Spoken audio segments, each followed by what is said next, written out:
साल था 2002 और जगह थी मुंबई का एक अस्पताल। अंदर एक आदमी अपनी आखिरी सांसें गिन रहा था। डॉक्टरों ने तो कह ही दिया था कि अब उम्मीद बहुत कम है। और बाहर, अस्पताल के बाहर हजारों लोग थे, हाथ जोड़े बस प्रार्थना कर रहे थे। उनकी आंखों में आंसू थे। लेकिन ये लोग ये किसी फिल्म स्टार या किसी बड़े नेता के लिए नहीं रो रहे थे। नहीं, ये तो वो निवेशक थे जिनकी जिंदगी बस उस एक आदमी ने बदल कर रख दी थी। ये वो मजदूर थे जिन्हें अपनी पहली नौकरी उसी की बदौलत मिली थी। ये वो आम आदमी था जिसने पहली बार ये महसूस किया था कि वो भी देश की तरक्की में हिस्सेदार बन सकता है। ये सब कुछ बस उस एक इंसान की वजह से मुमकिन हुआ था। एक ऐसा इंसान जिसके पास ना तो विरासत में मिली कोई दौलत थी और ना ही कोई बड़ी डिग्री। था तो बस एक सपना, और उस सपने को किसी भी हाल में सच करने की जिद थी। एक ऐसी जिद जिसने उस दौर के सबसे ताकतवर सिस्टम को भी घुटनों पर ला दिया। यही है धीरूभाई अंबानी की असली कहानी। सवाल ये है कि आखिर कैसे एक मामूली से स्कूल टीचर का बेटा रिलायंस जैसा इतना बड़ा साम्राज्य खड़ा कर पाया। इस सवाल का जवाब हमें मिलता है गुजरात के एक बहुत ही छोटे से गांव चोरवाड़ की गलियों में। तारीख थी 28 दिसंबर 1932। जगह चौरवाड़, गुजरात। धीरजलाल हीराचंद अंबानी का जन्म हुआ। पिता एक स्कूल टीचर थे। आमदनी आप समझ सकते हैं बहुत ही कम थी, लेकिन उस बच्चे के सपने बहुत बड़े थे। कहते हैं कि वो तो बचपन से ही चीज़ों में मुनाफा देख लेते थे, लेकिन घर की ज़रूरतें सपनों पर भारी पड़ गईं और महज 16 साल की उम्र में उन्हें स्कूल छोड़ना पड़ा। और फिर एक जहाज़ पर चढ़कर वो निकल पड़े यमन, बस काम की तलाश में। यमन के अदन शहर में उन्हें एक पेट्रोल पंप पर अटेंडेंट की नौकरी मिल गई। तनख्वाह सिर्फ 300 रुपये महीना। लेकिन उन्हें क्या पता था कि यही नौकरी उनकी जिंदगी की सबसे बड़ी पाठशाला बनने वाली थी। वहां वो सिर्फ गाड़ियों में पेट्रोल नहीं भर रहे थे, नहीं, वो असल में लोगों को पढ़ रहे थे। बड़े बड़े साहबों की बातें सुना करते थे और ये समझ रहे थे कि आखिर पैसा पैसे को खींचता कैसे है। वो ये सीख रहे थे कि असली खेल दिमाग का होता है, डिग्री का नहीं। वो पेट्रोल पंप ही उनका असली बिजनेस स्कूल था। पूरे 8 साल बाद 1958 में जब धीरूभाई भारत लौटे तो उनकी जेब में थे सिर्फ 15,000 रुपए। सिर्फ 15,000। लेकिन उनके दिमाग में करोड़ों का एक बिजनेस प्लान घूम रहा था। अब असली संघर्ष शुरू होने वाला था। मुंबई, साल 1958। यहीं पर उन्होंने रिलायंस कमर्शियल कॉरपोरेशन की शुरुआत की। लेकिन उस दौर की मुंबई में पैर जमाना आसान नहीं था। वहां पहले से ही बड़े बड़े उद्योगपतियों का राज था।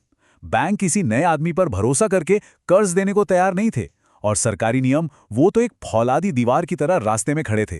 फिर एक वक्त ऐसा भी आया जब उनका कारोबार डूबने की कगार पर पहुंच गया। कैश पूरी तरह खत्म हो चुका था। मदद के लिए खटखटाया क्या, हर दरवाजा बंद मिला। ऐसा लग रहा था मानो धीरूभाई का सपना टूटकर बिखर जाएगा।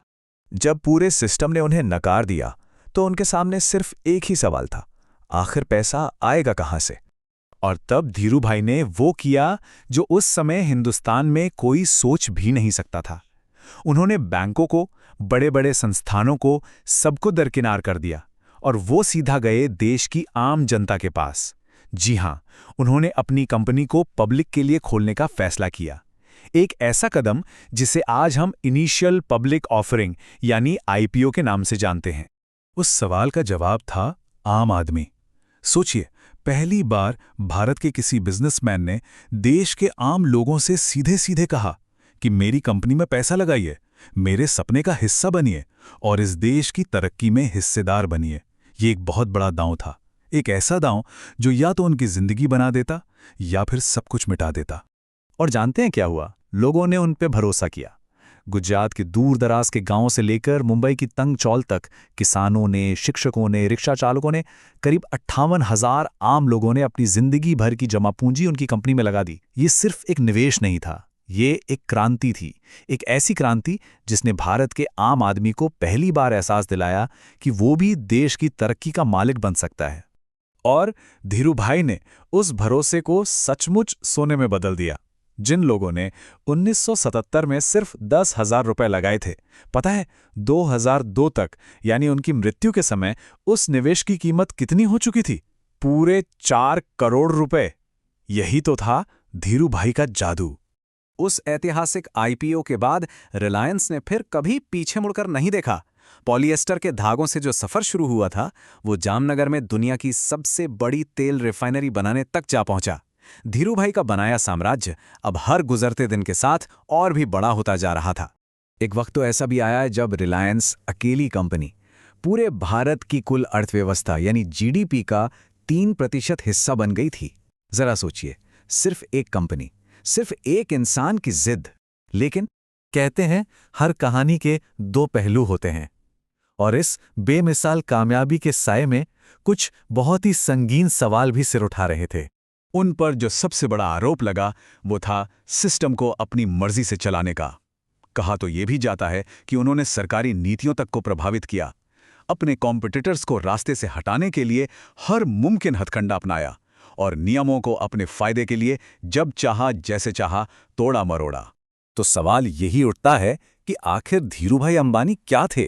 क्या वो एक जीनियस थे जिसने आम आदमी को सपने देखना सिखाया, या फिर वो एक अवसरवादी थे जिसने सिस्टम की कमजोरियों का फायदा उठाकर अपना साम्राज्य खड़ा कर लिया?